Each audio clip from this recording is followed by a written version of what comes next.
Hello, welcome back to episode 4 on my journey to one whole Bitcoin. I hit a milestone which I'm very proud of. I got to 0.1 Bitcoin, which is roughly with the price as it is now. I think Bitcoin, we're at 105,000, and that basically works out as I have like 0.11 something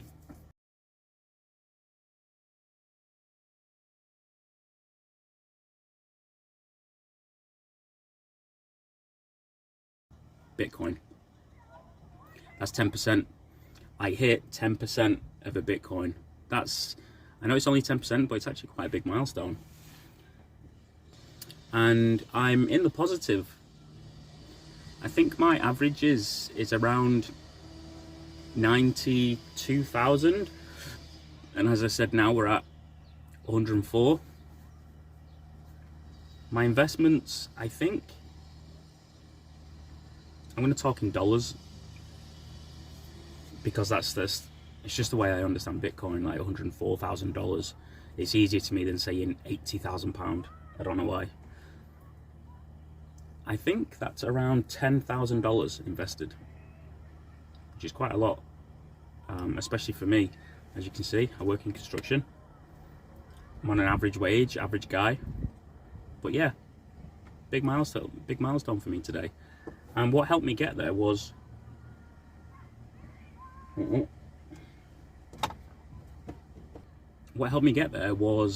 my tax return. I just filed my tax return, I think 2 weeks ago, and I was due £4,000, like £4,020 tax back, which is like what, $6,000? I don't know. And that came through yesterday.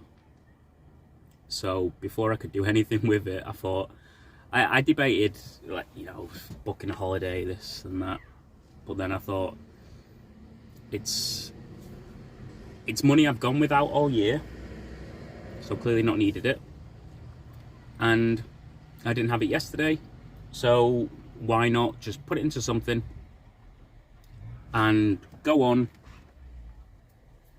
as if I'd never had the money. So I did debate putting all of it into Bitcoin, but then I thought, I think I've gone a bit too hard into, I want to invest everything in Bitcoin. I don't think that's, although I do believe in it, I also believe in diversification.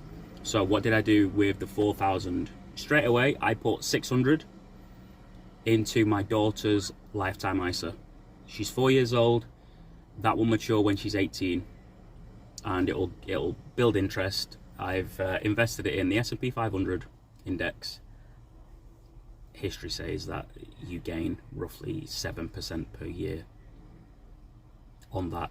So yeah, she's now got £1,000 in her junior ISA, which is great. That's a milestone within itself. So 600 went into that. I then put 1,500 into my savings for savings / holiday / emergency funds, in case my van breaks down. And then I put another 1,000 into my money box lifetime ISA, which is for my house deposit, and that took me up to £11,000 in that. 9,000 of that I've put in myself, and like 10,000 something the government have put in. If I max that this year, if I put another 3,000 in and max it this year, the government will give me another £1,000 bonus. So hopefully by the end of the year, my lifetime ISA will be worth, brain fart, 8, 9, 10, 13. Yeah. And then I put, I think 1,000 in Bitcoin. I bought in 1,000 at Bitcoin, and that 1,000 put me at 0.1 Bitcoin, which is 10%, and that's great. I think already I've got returns of like $1,000.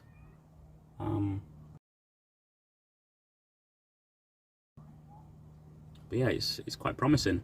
But my return since investing a lot, maybe 6 months ago, I'm up 12%. That 12% beats any other index I've invested in. You know, I've been investing for the past two and a bit years, getting quite good returns. But already within 6 months, Bitcoin beats it. I'm quite proud of that, because it's one thing investing your money in something, but it's another thing. I think Bitcoin's a whole different ball game. I don't know, maybe it's just a completely foreign concept. It does feel very foreign to invest in Bitcoin. And also I've been having trouble with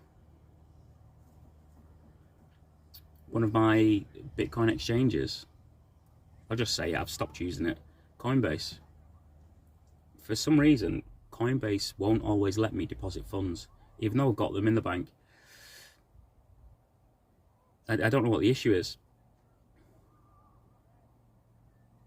But yeah, I've now, as of last week, I got myself a ledger, or like a cold storage, a cold wallet.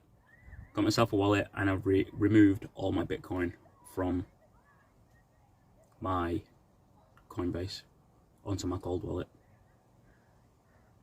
And that's the way I want to move forward, because I keep looking at the graphs and I keep seeing, like most recently I bought in at 104,000, and I really didn't want to buy, because I believe Bitcoin's going to go up to maybe 106, 107, 108, somewhere there, and I think it's going to come all the way back down to maybe like 88, $90,000 again. I do believe it's going to come back down before we get a higher push. Very quickly, this is what I believe will happen. You know, I could be wrong.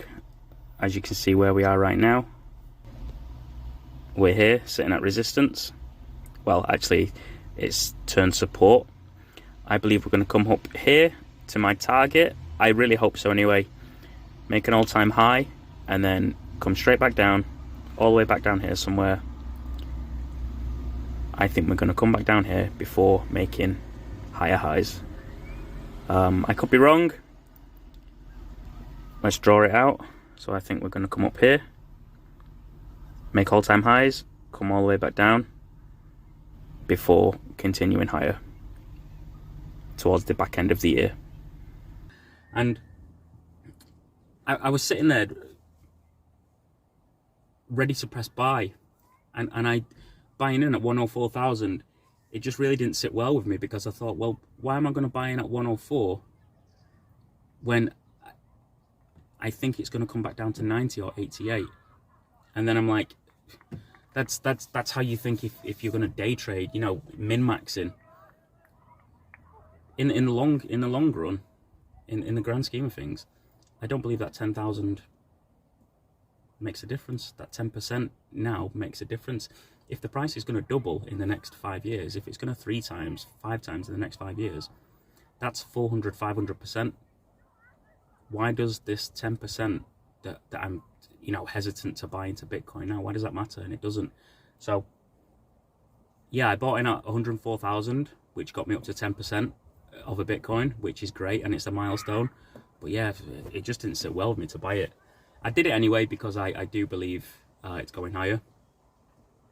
And also I think it's important to, if you are a bit wary of it, don't do it with large amounts of money. But if you're only just getting into it, let's just say you're only just getting into Bitcoin right now, and you don't really know what it is, you don't know why it's valuable, you don't know anything about it, all someone's telling you is Bitcoin's going to go up in price, but you don't necessarily believe in it. It's more of a gamble.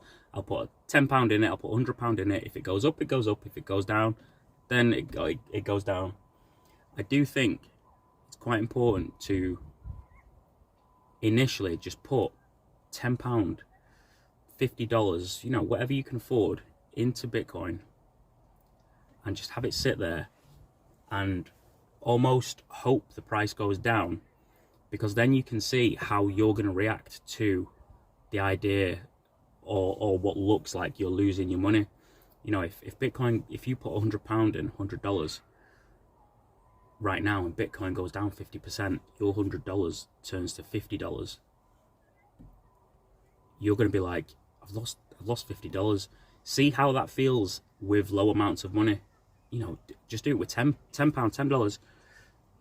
Do it really small amounts, and what it will do, it will get you opening the app and looking at the charts and kind of keeping track with it, and you'll be able to see and think to yourself, how does it make me feel? Do I panic when the price goes down 10%? Am I bothered? Am I not bothered? Do I think of it as, you know, well, this is money that I would have spent on something else, so it would have definitely gone anyway? That's how I started. I started just by trickling small amounts of money into stocks, and then I've got quite a bit of money into Ford, and Ford went down about 40% this year. It absolutely tanked with all these, you know, tariffs and I don't know, whatever's coming, whatever's happening. But yeah, my Ford, I'm down like, I think I'm down £3,000 on Ford. But I'm okay with it now, because it's been down for so long and I've just let it sit there. I've not sold because I would have definitely lost, and I'm okay with it. You know, I'm down £3,000, but I've not lost it because it's still invested, and it is going back up in price. So if anything, if you invest and your stock goes down, if you really believe in your stock or your coin, whatever, you know, let's say you invest in fart coin, if you really believe in it, if you invest up here and it drops all the way down, if you still believe in it, invest again. And then you don't need to get so high up to then break even. You know, if you buy something at, let's just say you buy a Bitcoin or a stock or whatever it is at $10, your average price is $10 because that's what you bought it at, and then it goes up to $20 and you buy again. It then brings your average price, you meet in the middle between 10 and 20, so your average price becomes $15, and it works the same on the way down. If you're buying at $10 and the price crashes down to 1, if you're buying again, your average price will meet in the middle and your average will become $5. So when the price recovers, you only need to get back to $5 before you're then in profit. And it's called dollar cost averaging.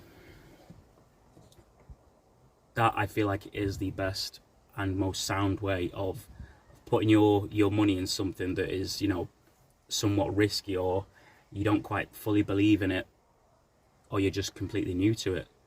Put a little bit of money in there, hope it goes down while you've only got a little bit in it, and just see how it makes you feel. If you don't care, and if you're like, right, okay, buying opportunity, the market is down 10%.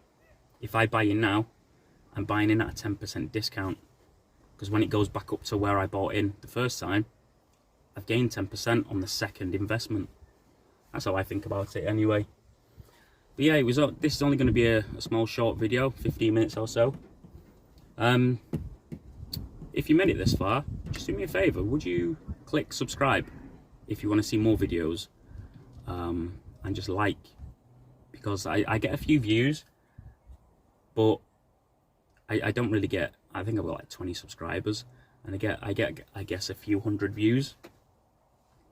Yeah, just let me know if the videos are clear, if they make sense, if I flip-flop back and forward, which I'm pretty sure I do, because, you know, a lot of the time I don't really know what I'm going to say until I press record, and I'm on my dinner in work, or driving home, whatever it is.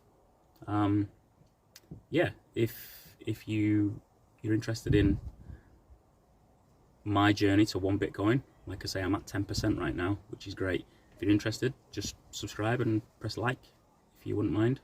Cheers, see you in the next one.